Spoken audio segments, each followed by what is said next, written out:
Hello guys, इसमें Saurabh Manna. Welcome back to my channel. जैसे कि अभी BTech second round of counselling का जो सीट अलॉटमेंट लिस्ट जारी कर दिया गया है, इसके रिगार्डिंग मैंने अपने चैनल में अपडेट दे दिया था, है ना। सो अभी फ़िलहाल बीआईटी सिंदरी की तरफ से एक नोटिफिकेशन जारी कर दिया गया है सेकेंड राउंड ऑफ काउंसलिंग को लेकर। तो आज का इस वीडियो में आपको सेकेंड राउंड ऑफ काउंसलिंग में जो के बारे में आपको बताने वाला हूँ, अपडेट देने वाला हूँ बीआईटी सिंदरी का, बाकी और भी कॉलेजेस का, ठीक है। तो सबसे पहले मैं आपको बीआईटी सिंदरी का मैं बता दूं, जो एडमिशन शेड्यूल जो वो जारी कर दिया गया है ब्रांच वाइज, है ना। तो सबसे पहले बात की जाए, जिनको जिनको सेकेंड राउंड ऑफ काउंसलिंग में माइनिंग या तो मेटलर्जिकल मिला है उनको 12 तारीख को बुलाया गया है। जिनको ईसी एंड केमिकल मिला है तो उनको 14 तारीख को बोला गया है। मैकेनिकल एंड सीएससी को 16 तारीख को, इलेक्ट्रिकल एंड प्रोडक्शन इंडस्ट्रियल वालों को 17 तारीख को, सिविल इंजीनियरिंग एंड आईटी वालों को 18 तारीख, और जितने भी रिमेनिंग स्टूडेंट्स हैं उनको 19 तारीख, ठीक है। और उनका जो रिपोर्टिंग टाइम है 9:30 से 1:30 बजे तक और 2:30 बजे से 5 बजे तक, ठीक है। वेन्यू रहेगा देश पांडे ऑडिटोरियम, जो कि बीआईटी सिंदरी में, ठीक है। तो यहाँ पे डेट्स वगैरह दे दिया गया है। हाँ, बात की जाए जिनको 12 तारीख को बोला गया माइनिंग एंड मेटलर्जिकल वालों का, मैं जानता हूँ कि आप उस दिन आप एडमिशन लेने नहीं जा पाओगे। भले हाँ, जो धनबाद से बिलोंग करता है वो लोग जा सकते हैं एडमिशन के लिए 12 तारीख को, बट ऐसे बहुत स्टूडेंट्स हैं जो धनबाद से बाहर रहते हैं, जो जमशेदपुर से बिलोंग करते हो या तो दुमका से, रांची से, कहीं से भी आप बिलोंग कर रहे हो, आप धनबाद नहीं पहुँच पाओगे तो कोई प्रॉब्लम नहीं है। आप जो यहाँ पे जो रिमेनिंग स्टूडेंट्स का जो दिया हुआ है 19 तारीख का, उस दिन जाकर आप अपना एडमिशन करवा सकते हो, ठीक है। अब बात करते हैं जो डॉक्यूमेंट्स वगैरह जो भी सबमिटेड लिया जाएगा by the candidate for verification के लिए एंड एडमिशन इंस्टीट्यूट, ठीक है। जैसे कि यहाँ पर बोला गया जेईई मेंस का रैंक, स्कोर कार्ड, ये सब आपको पता ही होगा। जिनका ब्रांच अपग्रेड हुआ है ना, या तो जिनको फर्स्ट टाइम कॉलेज मिला है बीटेक बीआईटी सिंदरी में, तो हम आपको डॉक्यूमेंट्स वगैरह बता देता हूँ। सीट अलॉटमेंट लेटर जो कि इशू किया गया है अभी JCCB 2000 second round of counselling का, वो आपको लेना होगा। Original admit card, marksheet, passing certificate लेना होगा 10th एंड 12th का। Up to date and valid original local residential certificate लेना होगा। रेजिडेंशियल सर्टिफिकेट ले लीजिएगा, लोकल रेजिडेंशियल सर्टिफिकेट, ठीक है, जो कि अप टू डेट होना चाहिए। और कास्ट सर्टिफिकेट ले लीजिएगा एसटी एससी का, ठीक है। और जो BC1 या तो BC2 से बिलोंग करते हैं उनका नॉन क्रिमिनल होना चाहिए, ठीक है। एसडीओ डीसी या तो सीओ का। ईडब्ल्यूएस जिन्होंने अप्लाई किया तो उनको ईडब्ल्यूएस सर्टिफिकेट देना होगा, है ना। इनकम एंड एसेट सर्टिफिकेट जो कि बनता है ईडब्ल्यूएस के लिए, वो आपको देना होगा। जो टीएफडब्ल्यू के द्वारा अप्लाई किया तो उनको टीएफडब्ल्यू के लिए इनकम सर्टिफिकेट देना होगा प्रॉपर, ठीक है। जिन्होंने पीएच जो फिजिकली हैंडीकैप द्वारा अप्लाई किया तो उन्हें सर वो भी सर्टिफिकेट देना होगा, ओके। SMQ वालों के लिए डिपेंडेंसी सर्टिफिकेट देना होगा। ओरिजिनल टीसी या तो CLC SLC देना होगा जो स्कूल द्वारा दिया जाता है जिन्होंने 12th कंप्लीट किया है। ओरिजिनल माइग्रेशन सर्टिफिकेट देना होगा जो कि स्कूल से दिया जाता है 12th के बाद, ठीक है। गैप पीरियड सर्टिफिकेट बनवाना होगा। अगर आपने 1/1/2023 से पहले अगर आपका 1 साल का अगर कोई गैप रहा तो आपको गैप पीरियड सर्टिफिकेट बनवाना होगा, एफिडेविट बनवाना होगा जो आपका कोर्ट में ही बन जाता है, ठीक है। एंटी रैगिंग सर्टिफिकेट भी बनवाना होगा, वो भी आपका कोर्ट में बन जाएगा। ये सब का फॉर्मेट आपको मिल जाएगा इस वीडियो के डिस्क्रिप्शन बॉक्स में एंटी रैगिंग का, ठीक है ना। आप उसको डाउनलोड कर लीजिएगा। फिर कैरेक्टर सर्टिफिकेट आपको स्कूल से बनवाना होगा। 2 सेट फोटोकॉपी ऑफ आधार लेना होगा। और यहाँ पे जितने भी डॉक्यूमेंट्स मैंने आपको बताया 1 से लेकर 11 तक सबका एक xerox copy, 2 set xerox copies ले लीजिएगा।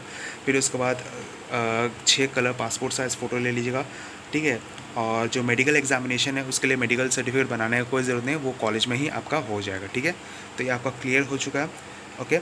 और एक चीज़ यहाँ पे दे दिया गया, branch change category change student have to submit a new allotment letter and category certificate if required.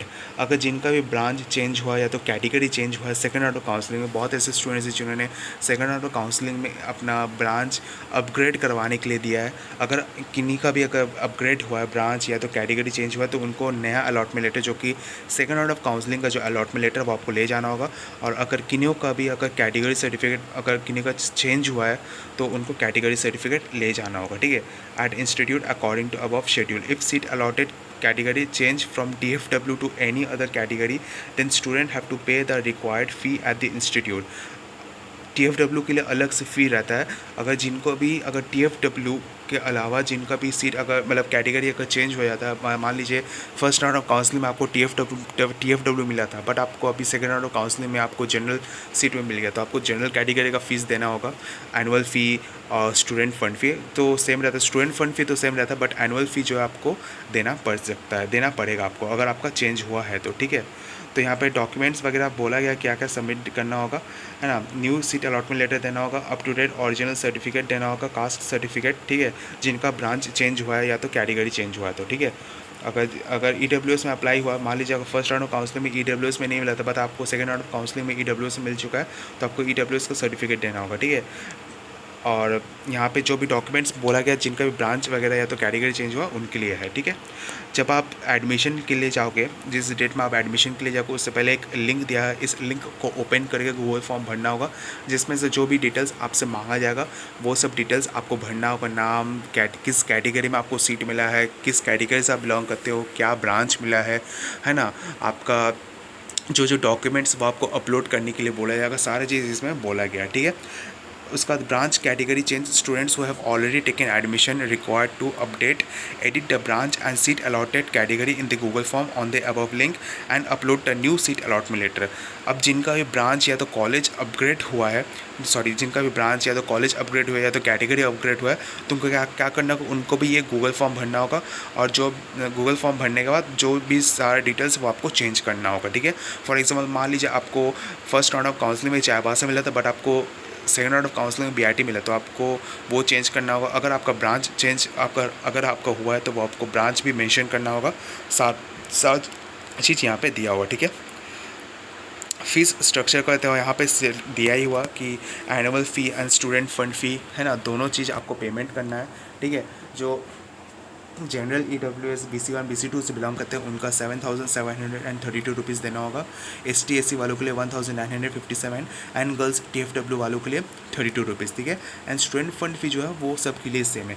यहाँ पे जो ये है SBI कलेक्ट का लिंक है, इस पर आपको ओपन करके आपको एनुअल फ़ी और स्टूडेंट फंड फ़ी दोनों आपको साथ में ही पेमेंट करना होगा, ठीक है। ये कब करना होगा, ये तभी करना होगा जब आप एडमिशन लेने जाओगे। एडमिशन लेने के बाद जब आपका एडमिशन प्रोसेस कंप्लीट हो जाएगा, हो जाने के बाद एक आपको टेम्प्रेरी रोल नंबर देगा, ठीक है। वो टेम्प्रेरी रोल नंबर लेने के बाद ही तब जाकर आपको पेमेंट करना होगा, ऑनलाइन पेमेंट करना होगा, ठीक है।